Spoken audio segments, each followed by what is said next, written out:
Greetings and salutations, everyone. My name is Wiggy, and I have a question for you. Are you sick of playing through your current same old MMORPGs you've probably tried 100 times over by now? Especially with the lack of new and interesting releases this year. Well, except for the news of Phantasy Star Online 2 coming to the West and the newly released Final Fantasy XIV expansion Shadowbringers, that is. That being said, if you're in the market for something fresh, then I might have something for you. Conqueror's Blade. It's a recently released MMORPG, and in all honesty, it's taking a rather new approach to the MMORPG genre. So let's talk about Conqueror's Blade. In the simplest of terms, it's a strategic-based, action-oriented MMORPG with some open-world features. It, in my opinion, blends elements from For Honor and the Dynasty Warrior series together, creating an interesting blend for an MMO. But without rambling too much, let's get into some of the nitty-gritty details about it. So one of the more interesting features of Conqueror's Blade is the large instance combat zones it has to offer, referred to as field battles. Then there's also, of course, the large-scale castle invasions, called sieges. In these areas, you can choose between your unlocked weapons and units that will fill up your army.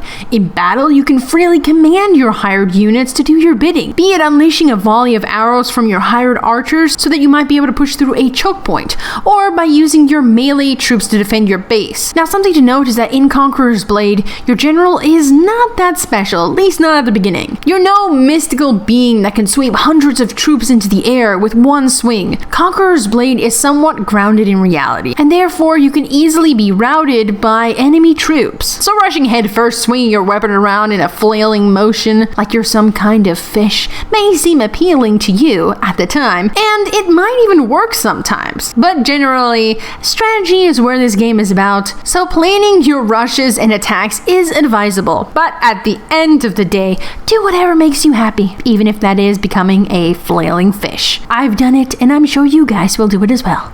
Now, as I mentioned prior, you can pick and choose your units at the beginning of the match, but you might ask what happens when your units get routed and run out of, well, troops. During the field battles, you will capture bases in order to successfully win the match with your fellow other generals, or defend said bases against the invaders, which are usually players, but they can be AI. Doing so will give you access to healing bases that will allow you to, in essence, heal your units or swap them out for a different unit under your command, which is very helpful and it adds more layers to the strategic element. Besides that, you can also create structures and artillery in these battles that will help with the sieging of castles, or just generally assisting with lowering the enemy army tickets, which you know is helpful. But you know what else is helpful? Having a game you can play wherever you are. And that is why I would like to thank today's sponsor, Raid Shadow Legends. Raid Shadow Legends, for those of you who don't know, is a completely free mobile RPG game that looks absolutely gorgeous, and I've been playing it a lot recently, especially because I've been sick. And I haven't had access to my computer, so playing a mobile game was right up my alley. Now, Raid Shadow Legends has lots of things for you to enjoy, like massive PvP battles, arenas, dungeons, where you can fight against huge bosses, and I mean the game is even highly rated on the App Store, so there's that too.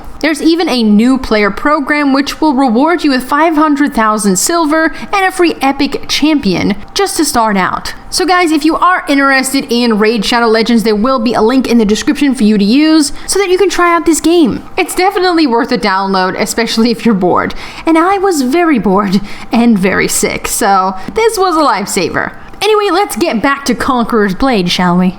Now you might be wondering, what are the class choices within Conqueror's Blade? Well, there is, in fact, a variety of generals to pick between, or rather, a variety of weapons. Said weapons are poleaxes, longsword and shield, musket, spear, bow, short sword and shield, dual blades, glaive, nodachi, and lastly, the short bow. Something interesting is the fact that you can freely unlock the other weapon choices, so if you ever end up disliking your choice, you can simply change it up. It is available to you. You don't have to feel locked into that specific weapon. Now, a common question that anyone would ask, especially with Asian MMORPGs, is, will this game be gender locked? And the answer is, like many other MMORPGs in the past, yes. However, they're not all locked. 4 weapons are available for all of the genders. 5 are instead gender locked, 2 being exclusive for the female generals and 3 for the male generals. The female exclusive weapons are short bow and dual daggers, and for the male generals, the weapons that they have access to is a short bow, poleaxes,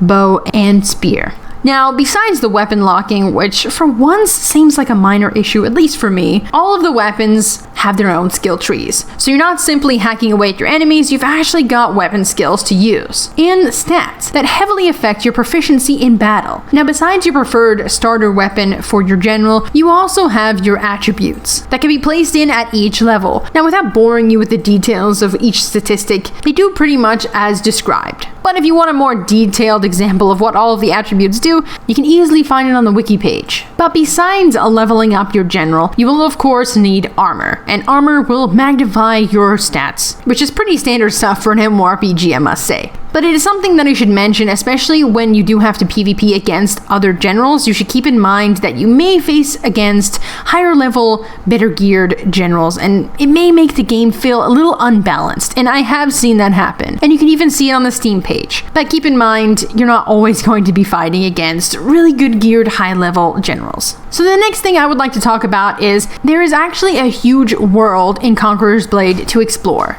with a variety of cultures to experience, depending on where you choose to start, and that will determine what kind of units you will be able to recruit at least early on in the game. This will also affect the kinds of resources you might be able to obtain and ultimately the cities you'll gain access to, again, early on. One thing I would like to preface is that despite where you start off, you will be able to visit and gain access to everything eventually, be it recruiting culturally different troops of a higher level, or just getting access to higher level resources or different resources that you need to hire different troops. It'll just take a lot more time and effort. Now, adding on to more of the strategic element is that once you have hired a unit, you will have to pay an upkeep, and you will have to keep them fed in order to keep them in peak fighting condition, which is an interesting feature and it can be costly. But in my opinion, it makes the game seem even more unique and it stands out amongst other MMORPGs. So if you thought this game was just about fighting in large-scale battles, then you were partially right. But once you make it to the world map, it gets a completely different feel. And in my opinion, that's a good thing. Also, returning back to the troops section, I would like to point out that your units can also be upgraded. There is even a unit skill tree, which requires honor points. And of course, you collect honor points from participating in field battles, sieges, and quests. Once you've gathered enough of these honor points, and you've researched the necessary technologies at your campsite, which can be placed whilst you're on the world map, you can unlock better, more powerful units that will assist you in battle, all coming full circle and making it really damn awesome. Although they will still need armor and weapons, so you need to make sure you have all the resources when you do these things. So again, if you are looking for a fresh, new MMORPG that is completely different to what you've probably played already, then this might be that MMORPG. It definitely seems like a unique game to me, and I've played quite a lot of MMORPGs in my time. I'm not going to say that everyone's going to like Conqueror's Blade because again, it is different and it can be on the slow side, but it is a really fun MMORPG nevertheless. Either way, guys, I hope you enjoyed learning about this MMORPG. That being said, though, have a good day, night, or afternoon wherever it is where you are, and I'll be seeing you guys next time.